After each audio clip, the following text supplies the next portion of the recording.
6-month-old typical atypical motor development side by side.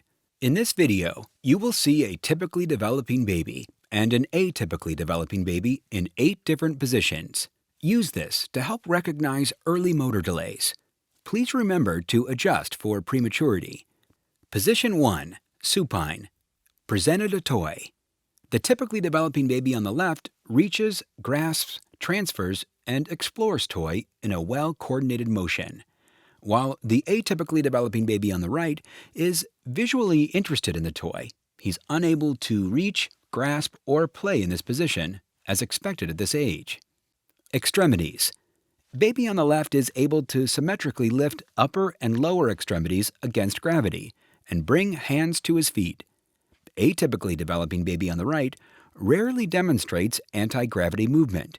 Even with assistance, he briefly holds knees towards chest. Body. Baby on the left has increased anti-gravity control of his trunk muscles, while the atypically developing baby has improved ability to hold head and trunk in midline. He has little abdominal activity. Position 2. Sideline. Transition. Watch the typically developing baby visually follow the toy. He reaches, then rolls independently, initiating movement with his lower extremities, while the atypically developing baby visually engages with the toy, but his arms rest in a passive wide abduction position, and shoulder extension prevents rolling. Movement. Notice the typically developing baby chooses not to stay in sideline, as he is too interested in playing. Baby on the right's unbalanced neck, shoulder, and back extension prevents forward movement of the head and arm to assist rolling to his side. Position 3. Prone. Head and arms. See how the typically developing baby on the left is able to be on extended arms, supporting weight while turning head to follow a toy, while the baby on the right has his elbows behind the shoulders, making it very difficult to use upper extremities to assist in head and trunk lifting. Upper extremities.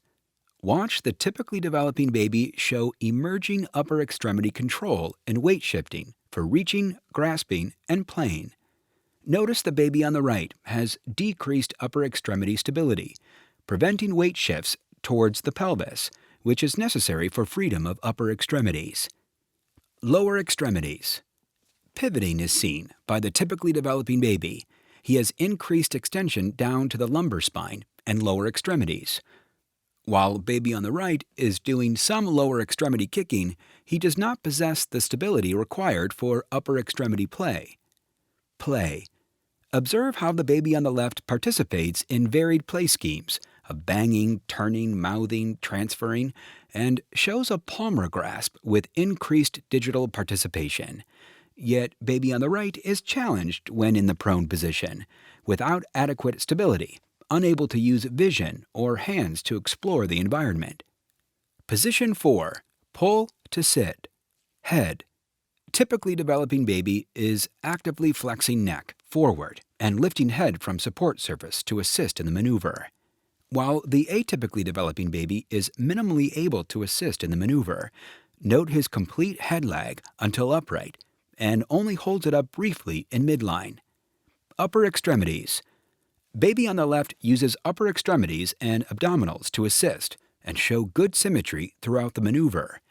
For the baby on the right, you do not see him assisting with upper extremity pulling, which is expected by 6 months old. Position 5. Sitting. Head. At 6 months, the typically developing baby has stable head and trunk control with strong extension through the thoracic spine. As we saw at 2 and 4 months, the atypically developing baby is struggling to maintain his head upright and in midline, even when supported. Stability. The typically developing baby is able to reach with one arm at a time. His wide base of support gives him greater stability in his lower extremities. The baby on the right has poor trunk extension and does not have a solid balance of trunk flexor and extensor muscles to stabilize him. Reaching. The typically developing baby on the left is able to lean forward, reach, and then right his trunk over his pelvis to attain the upright sitting posture. Notice how the atypically developing baby must still be supported high in the chest for stability. His upper extremities come down to the sides and reaching is not observed. Position 6. Horizontal suspension. Extension. The typically developing baby now demonstrates full sustained extension in the neck and upper thoracic spine, which continues down through his hips and legs, while the atypically developing baby is only briefly able to lift head symmetrically in midline and extend through the upper thoracic spine and hips. Position 7. Protective extension. Tilting forward. Protective extension is easily and quickly elicited as the typically developing baby brings arms forward. During this move, the atypically developing child does not bring his upper extremities forward to the surface to protect himself. Upper extremity response. Notice the typically developing baby props immediately on one upper extremity and actively reaches for a toy in front of him with the other. For the atypically developing baby, decreased anti-gravity neck and trunk strength makes it hard to sustain head and trunk extension needed for arms to come forward. Position 8.